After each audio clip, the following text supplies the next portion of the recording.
आजकल भाई ये जो एसओपी खाद है, इसकी फार्मूला होता है पोटाशियम सल्फेट।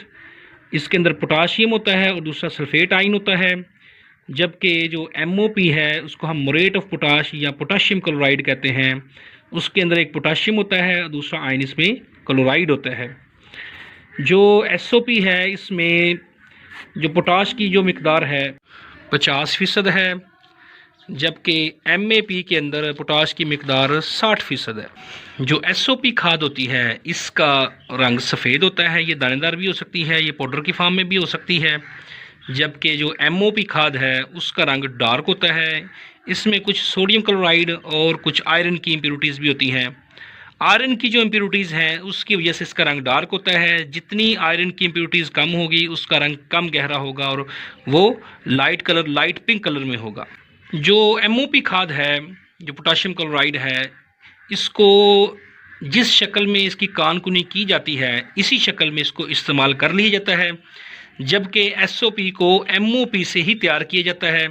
इसके जो एमओपी के अंदर जो क्लोराइड होता है उसको हटाकर उसकी जगह सल्फेट आयन को दाखिल किया जाता है। जो एमओपी के अंदर क्लोराइड आयन है ये उन सब्जियों के लिए जिनके पत्ते काफ़ी बड़े होते हैं, जिनको हम लीफी वेजिटेबल्स कहते हैं, उनके अंदर इस्तेमाल नहीं करना चाहिए।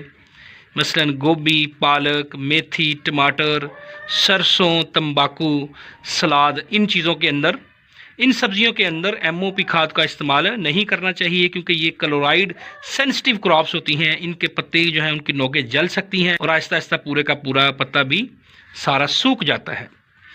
जो ज़मीनें कलराठी ज़मीनें हैं इनके अंदर पोटाशियम क्लोराइड को बिल्कुल भी इस्तेमाल नहीं करना चाहिए। जिनका पानी की पीएच भी, जिनका पानी भी खारा है और ज़मीनों की पीएच भी ज़्यादा है, उनके अंदर अगर हम पोटाशियम क्लोराइड को हम इस्तेमाल करेंगे और उसकी टॉक्सिसिटी ज़्यादा हो जाएगी। जो हमारी नॉर्मल ज़मीनें हैं जो उसके अंदर पोटाशियम क्लोराइड यानी मोरेट ऑफ पोटाश को हम 4 सालों में सिर्फ एक दफ़ा इस्तेमाल करें। इससे ज़्यादा अगर आप बार बार इसको इस्तेमाल करेंगे तो क्लोराइड की आहिस्ता आहिस्ता टॉक्सिसिटी पैदा होना शुरू हो जाएगी।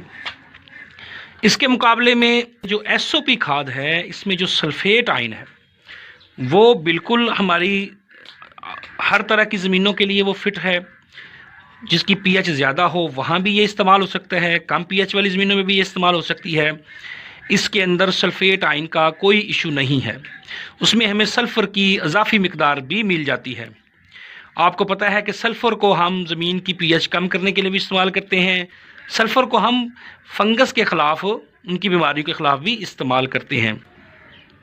एमओपी जो खाद है इसको अगर रेतली और बारी मैरा ज़मीनों के अंदर इस्तेमाल कर लिया जाए तो इसका मसला नहीं आता, या वहाँ पर इसकी जो क्लोराइड की टॉक्सिसिटी है उसकी प्रॉब्लम नहीं आएगी। अब हम बात करते हैं कि कौन सी क्रॉप्स हैं जिसके अंदर हम पोटाशियम क्लोराइड यानी मोरेट ऑफ पोटाश को हम इस्तेमाल कर सकते हैं, जो क्लोराइड की टॉक्सिसिटी को बर्दाश्त कर सकती हैं, जो टॉलरेंट हैं, क्लोराइड टॉलरेंट क्रॉप्स हैं। वो उसमें शामिल है गंदम, मकई, गन्ना, कपास, चावल, केला, शकरकंजी, जौ। ये जो मैंने क्रॉप्स गिनाई हैं इनके अंदर क्लोराइड की टॉक्सिसिटी को बर्दाश्त करने की बहुत ज़्यादा कुव्वत होती है, ताकत होती है। अगर ये फसलें जो रेतली और मैरा ज़मीनों के अंदर काश्त की गई हों तो इनके अंदर आप एमओपी खाद को इस्तेमाल कर सकते हैं। आप एसओपी की जगह एमओपी सोर्स इस्तेमाल कर सकते हैं। वो सस्ता है, उसका आपको पता है, उसकी कीमत उससे काफ़ी कम है। अब कुछ ऐसी क्रॉप्स भी हैं जहाँ पर हम एमओपी खाद को डालें तो वहाँ उसका पॉजिटिव इफेक्ट आता है, उसकी पैदावार बढ़ती है एसओपी की निस्बत। वो कोकोनट और पाम ऑयल, ये 2 फसलें हैं जिसके अंदर हम एमओपी खाद को एसओपी की निस्बत इस्तेमाल करें तो इसकी पैदावार में पॉजिटिव इफेक्ट आता है, उसकी पैदावार बढ़ती है।